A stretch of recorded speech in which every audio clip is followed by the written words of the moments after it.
সিরিজে টিকে থাকার ম্যাচে বাংলাদেশের অন্য পরীক্ষাও। চট্টগ্রামে আজ টি-20তে টানা সিরিজ জয়ের আশা বাঁচিয়ে রাখতে পারবে বাংলাদেশ, নাকি ব্যর্থতার ধারা থেকে ফিরবে ওয়েস্ট ইন্ডিজ? দুপুরের রোদের তাপে তখনও গা পুড়ছে।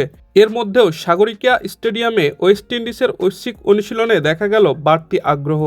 আজ চট্টগ্রামের বীরশ্রেষ্ঠ মতিউর রহমান স্টেডিয়ামে সিরিজের দ্বিতীয় টি-20তে আগের সফরকারীরা যে খোশ মেজাজে আছেন সেটাই বোঝা গেল ঘণ্টা দুয়েকের অনুশীলনে।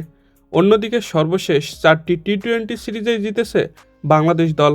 এবার হার দিয়ে শুরু ওয়েস্ট ইন্ডিজ সিরিজেও সে ধারা ধরে রাখতে চাইলে সিরিজের দ্বিতীয় ম্যাচে আজ না জিতলেই নয়। হেরে গেলে সিরিজ হেরে যেতে হবে আজই।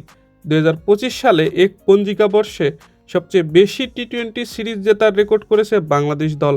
অথচ এবছর খেলা 25 টি-20তে বাংলাদেশের মিডল অর্ডার ব্যাটসম্যানদের গড় 119.83। সিরিজ বাঁচানোর ম্যাচে আজ এটাও একটা পরীক্ষা। বাংলাদেশের ওয়েস্ট ইন্ডিজ সিরিজের মধ্যে বাংলাদেশের ভাবনায় থাকছে টি-20 বিশ্বকাপও। বড় মঞ্চে যাওয়ার আগে এই দুই সিরিজে ভালো কিছুর আশা ছিল অধিনায়ক লিটন দাসের।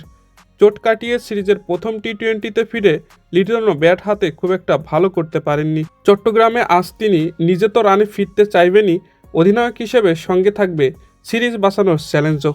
দর্শক, খেলাবাজের ভিডিও পর্যন্তই। ভিডিওটি ভালো লেগে থাকলে লাইক করুন আর নিয়মিত খেলার আপডেট ভিডিও পেতে আমাদের সাথেই থাকুন।